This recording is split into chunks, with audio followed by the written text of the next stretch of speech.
அனைவருக்கும் வணக்கம்.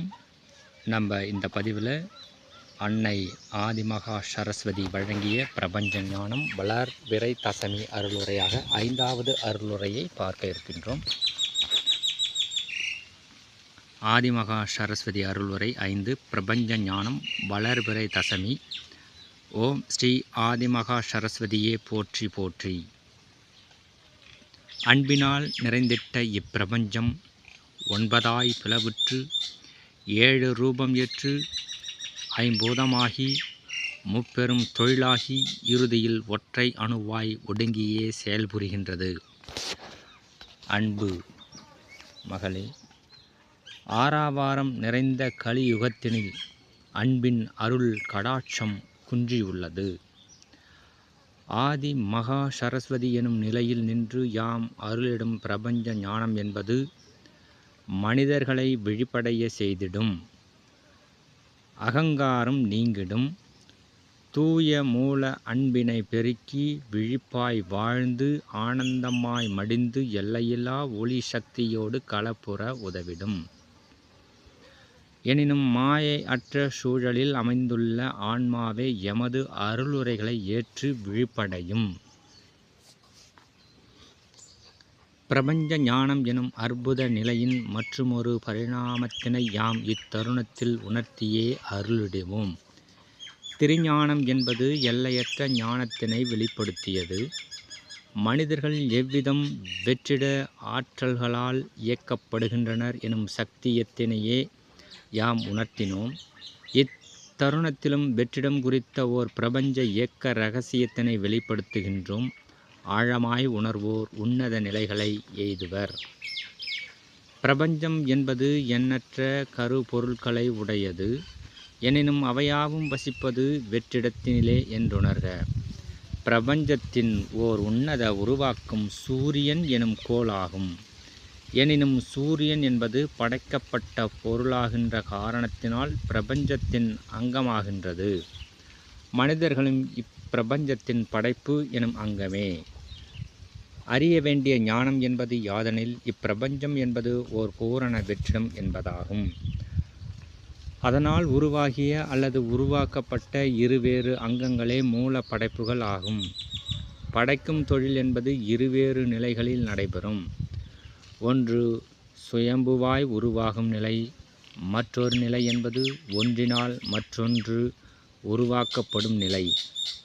அதனை போன்றே இப்பிரபஞ்சமானது வெற்றிடத்தினால் உருவாகி நிலைக்கின்றது, சுயம்புவாய் மலர்கின்றது. இப்பிரபஞ்சத்தினால் படைக்கப்பட்டவை இயக்கத்தை மலர்த்துகின்றது. சுயம்புவான பிரபஞ்சம் உருவான நிலை, அதன் அங்கங்கள் யாவும் உருவாக்கப்பட்ட நிலை. ஒரு சத்தியம் என்பது யாதெனில் சுயம்புவான பிரபஞ்சத்திற்கு அழிவு இல்லை. பிரபஞ்சம் படைத்த நிலைகளுக்கு அழிவு உண்டு. பிரபஞ்சம் என்பது வெற்றிடம். பிரபஞ்ச படைப்புகள் எனும் அங்கங்கள் யாவுமே உருகொண்டவை. அணுக்களில் துவங்கி சூரியனும் மற்ற பிற கோள்களும் உயிரினங்களும் பிரபஞ்ச அங்கங்கள். வெற்றிடத்தினில் நிறைகின்ற ஆற்றல்களே படைப்புகளை இயக்கி காத்து அழித்து உன்னத பணியாற்றுகின்றது. பிரபஞ்சத்தினால் படைக்கப்பட்ட ஒவ்வொரு நிலைகளிலும் பிரபஞ்சம் என்னும் வெற்றிடமே மூல கருவாக அமைந்திருக்கும். பிரபஞ்சம் படைத்த சூரியனின் மூல மைய வெற்றிடமே பரமாத்மாகவும் கருதப்படுகின்றது. ஒவ்வொரு அணுவிற்குள்ளும் மைய மூல வெற்றிடம் எனும் பிரபஞ்ச சக்தி நிறைந்திருக்கும். வெற்றிடம் இல்லாத எந்த ஒரு படைப்பும் உருவாக்கப்பட இயலாது. மனிதன் உருவாக்கிய இல்லம் என்பது வெற்றிடத்தினையே மூலமாக கொண்டிருக்கும். பல்வேறு அறைகள் ஒதுக்கப்பட்டாலும் அவற்றின் மையத்தில் வெற்றிடமே மாத்திரமே உண்டு. மனிதர்கள் இயங்குவதும் வெற்றிடத்திலே என்று உணர்க. மானுட ஆன்மாவும் வெற்றிடத்தினை கொண்டிருக்கும். மானுட உடலும் அற்புதமான வெற்றிடங்களை கொண்டிருக்கும். வெற்றிடத்தில் நிலைக்கின்ற தருணமே மனம் எனும் இயங்கு கருவி அமைதி கொள்கின்றது. பிரபஞ்ச ஞானத்தின் ஓர் உச்சமான புரிதல் என்பது மாற்று பரிணாமங்களை உணர்த்திடும். பிரபஞ்சம் என்பது வெற்றிடம் எனில் அவ்வெற்றிடமே இறை என்றும் அருளப்படுகின்றது. பிரபஞ்ச வெற்றிட இறை எனும் சக்தியே இறைவன் எனும் பல்வேறு அங்கங்களை படைக்கின்றது. எனில் இறை எனப்படும் பிரபஞ்ச வெற்றிட சக்தியால் உருவாக்கப்பட்ட ஓர் அங்கமே சூரியன் எனும் இறைவன் ஆகின்றார். கோள்கள் ஒவ்வொன்றும் இறைவன் ஆகின்றது. விடுபட்டு விண்ணை ஆளுகின்ற உயர்குலத்து ஆன்மாக்களும் பிரபஞ்சம் ஆகிய இறை படைத்த இறைவன் எனும் ஓர் அங்கமே. அவ்வகையில் மனிதர்களும் இறை படைத்த இறைவனே என்று உணர்க. எந்த ஒரு அங்கத்தையும் படைப்பது வெற்றிடமாகிய பிரபஞ்சம் என்கின்ற இறை சக்தியே. படைக்கப்பட்ட அங்கங்கள் யாவுமே இறைவன். எனினும் ஒவ்வொரு இறைவனுக்குள்ளும் அற்புதமான வெற்றிட இறை சக்தி நிறைந்திருக்கும். ஒரு மனிதன் வசிக்கின்ற இல்லத்தினில் வெற்றிடங்கள் உண்டு. 4 சுவர்களுக்கு மத்தியில் வாழ்கின்ற மனிதன் வெற்றிடத்தினில் வசிப்பவன் ஆகின்றான். எனினும் அத்தகைய வெற்றிடத்திற்கு எல்லைகள் உண்டு. இல்லம் கடந்து வெளியேறினாலும் உலகம் எனும் மாபெரும் வெற்றிடம் உண்டு. அவ்வகையில் இப்பிரபஞ்சம் எனும் இறை படைத்த அங்கங்களாகிய இறைவனுக்குள் குறித்த அளவில் வெற்றிடம் உண்டு. இறைவன் எனும் படைப்பு நிலையினை கடந்தால் இறை எனும் பிரபஞ்சத்தோடு ஐக்கியம் அடைந்து முக்தியினை ஏற்றிடலாம். எவ்விதம் மனிதர்கள் எல்லைகளுக்கு உட்பட்ட தனது இல்லத்தினை மைய வெற்றிடத்தினில் வசிக்கின்றனரோ அவ்விதமே இறை படைத்த அனைத்து அங்கங்களும் ஓர் எல்லைக்குள் வசித்திருக்கும். தெய்வங்கள் அனைத்துமே இறைவன் எனும் நிலையில் தெய்வங்களை படைத்த சக்தி நிலையே இறைநிலை எனும் எல்லைகளற்ற பரந்த விரிந்த வெற்றிடம் என்றே உணர வேண்டும். மனிதர்களும் இறைவனே, தெய்வங்களும் இறைவனே, கோள்களும் இறைவனே. எனினும் எல்லை கோடுகளை வகுத்துள்ள வெற்றிடங்கள் யாவுமே பிரபஞ்ச சக்தியோடு கரைய இயலாது. மாறாக பிரபஞ்ச சக்தியினை உணவாக ஏற்று இயங்கிடலாம். இறை சக்திதனை ஏற்று இயங்கும் இறைவன் எனும் பிரபஞ்ச அங்கங்கள் யாவுமே தனது மூல மைய வெற்றிடத்தினை பெருக்கினால் மெல்ல மெல்ல தடைகளை நீக்கி இறையோடு கலப்புற இயலும். மனிதர்கள் யாவரும் தங்களுக்குள் உள்ள பதிவுகளை நீக்கி ஆழமான அமைதியோடு இயங்கா தன்மையில் வீற்று வெற்றிடத்தினை பெருக்கினால் ஞானம் பிறக்கும். வெற்றிடம் என்பது பெருக பெருக முக்தியும் பிறவாமையும் கிட்டும். பிறவி கடந்து விண்மீனாய் நிலைத்து தெய்வமாய் உயர்ந்து ஆதிமூல சக்தியாய் உருமாறினால் மாத்திரமே இறை எனும் பிரபஞ்ச மூல மைய ஆற்றலான எல்லைகளற்ற வெற்றிடத்தினில் கலப்புற இயலும். எனில் அறிவது யாது? பிரபஞ்ச ஞானம் என்பது இறை ஞானம் என்பதாகும். இறை என்பதோ எல்லைகளற்ற மூல வெற்றிடங்களாகும். இறையினால் படைக்கப்பட்ட மனிதர்கள் தங்களது உடல் என்கின்ற எல்லைகளை உடைய வெற்றிடத்தினை பெருக்க வேண்டும். மானுடர்களும் இறைவன் எனும் படைக்கப்பட்ட ரூபங்களே, தெய்வங்களும் இறைவன் எனும் படைக்கப்பட்ட ரூபங்களே. எனினும் மனிதர்கள் தங்களது உள் மைய வெற்றிடத்தினை பெருக்காத வரை தெய்வமாக உயர இயலாது.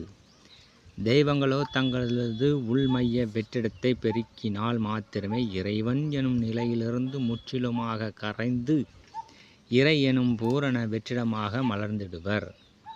உள்மைய வெற்றிட ஆற்றலை நன்கு விரிவுபடுத்தி எல்லைகள் எனும் புறத்தடைகளை தடுப்புகளை நீக்கினால் இறைவன் இறை எனும் நிலையோடு பூரணமாய் கலப்புற இயலும்.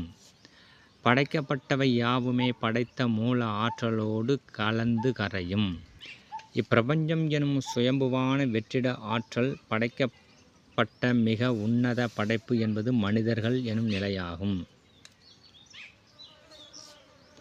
பிரபஞ்சம் எனும் சுயம்புவான வெற்றிட ஆற்றல் படைத்திட்ட மிக உன்னத படைப்பு என்பது மனிதர்கள் எனும் நிலையாகும். மனிதர்கள் மாத்திரமே தங்களது எண்ணற்ற தடைகளை நீக்கி தன்னுள் அமைந்திட்ட மூல மைய வெற்றிட ஆற்றலை பெருக்கி இறை எனும் பிரபஞ்ச வெற்றிடத்தோடு நேரடியாக கலப்புற இயலும். எவ்விதம் தம்முள் அமைந்த 1008 வெற்றிடங்களை பெருக்குவது என்றே மனிதர்கள் ஆராய்ந்து அறிதல் வேண்டும். அனைத்து வெற்றிடங்களையும் பூரணமாய் பிணைத்து உட்தடுப்புகள் எனும் திரைகளை நீக்கி விட வேண்டும். 1008 வெற்றிடங்களும் ஒன்றிணைந்து ஒருமித்த வெற்றிடமாக உருமாறிவிடும். பின்னர் இறை எனும் பிரபஞ்ச ஒளியினை உருகி உருகி உட்கலந்து ஆழமாய் தியானித்து அனைத்து தடைகளையும் நீக்கினால் மானுட ஆன்மாவின் மூல மைய வெற்றிட சக்தி என்பது பிரபஞ்ச வெற்றிடத்தோடு பூரணமாக கலப்புறும். பின்னர் படைக்கப்பட்ட மானுட ஆன்மா என்பது படைக்கும் திறன் பெற்ற பிரபஞ்ச சக்தியோடு கலப்புற்று இப்பிரபஞ்சமாகவே உருமாறிவிடும். மனிதர்களுக்கு மாத்திரமே மிக அபூர்வ சக்தி வழங்கப்பட்டுள்ளது. இதனை உணர்வோர் யாவரும் இறையின் அருள் சக்தியினை பூரணமாய் உள்ளே ஏற்று ஆன்மாவின் மூலமைய வெற்றிடத்தினை பெருக்கி எல்லைகளை உடைத்து வெளிகடந்து மூலத்தோடு கலப்புறுவர். பிரபஞ்ச ஞானத்தின் ஓர் அற்புத பரிணாமத்தை யாம் இத்தருணத்தில் வெளிப்படுத்தி அருளியுள்ளோம். 9 நிலையாக பிரியும் பிரபஞ்ச சக்தி என்பதனையும் கடந்து 10வது பரிணாமம் எனும் மிக உயரிய கோணத்தில் பிரபஞ்ச ஞானம் எனும் இறை குறித்து யாம் வெளிப்படுத்தி உள்ளோம். தொடர் செயலால் பிரபஞ்ச ஞானம் எனும் 12 அத்தியாயங்களையும் ஆழமாய் ஏற்போர் மானுட உடலிலிருந்து வெளிப்பட்டு பிரபஞ்சத்தோடு இறையோடு ஜோதி எனும் ஒளி பிழம்போடு வெட்ட வெளியில் ஆற்றல்களால் கலப்புறுவர் எனும் சத்தியம் உணர கடவது. பிரபஞ்ச ஞானங்கள் தொடரும். ஆதிமகா சரஸ்வதியின் பூரண நல் ஆசிகள். இந்த பதிவில் மிக உயர்ந்த ஒரு இறை சக்தி பிரபஞ்ச சக்தியை அன்னை அவர்கள் எடுத்துரைக்கின்றார்கள். நம்ம 1008 வெற்றிடங்கள் தம்முள்ள நம்ம உடலில் உள்ள 1008 வெற்றிடங்களை பெருக்குவது என்று மனிதர்கள் ஆராய்ந்து அறிதல் வேண்டும். அதை நம்ம உள்ள அமைந்திருக்கு. அந்த 1008 வெற்றிடங்களை பெருக்க வேண்டும். பெருக்கி அனைத்து வெற்றிடங்களையும் பூரணமாய் பிணைத்து தடுப்புகள் எனும் திரைகளை நீக்க வேண்டும். வள்ளல் பெருமானும் 7 திரைகளாக சொல்கின்றால் இவர்கள் 1008 வெற்றிடங்களுக்கும் 1008 திரைகள் இருக்கும். 1008 வெற்றிடங்களையும் ஒன்றிணைத்து ஒருமித்த வெற்றிடமாக உருமாறிவிடும். பின்னர் இறை எனும் பிரபஞ்ச ஒளியினை உருகி உருகி உட்கலந்து ஆழமாய் தியானித்து இறை ஒளியை குறித்து திருஞானம் எனும் புக்கில் மிக அழகாக எடுத்து சொல்லுகின்றார்கள். அந்த திருஞானம் புக்கு வாங்கி நீங்கள் அன்பாலயத்தின் மூலமாக தொடர்பு கொண்டு அந்த புக்கை வாங்கி படித்து பாருங்கள். நன்றி. மீண்டும் அடுத்த பதிவிலே பிரபஞ்ச ஞானம் 6 குறித்து அறியலாம்.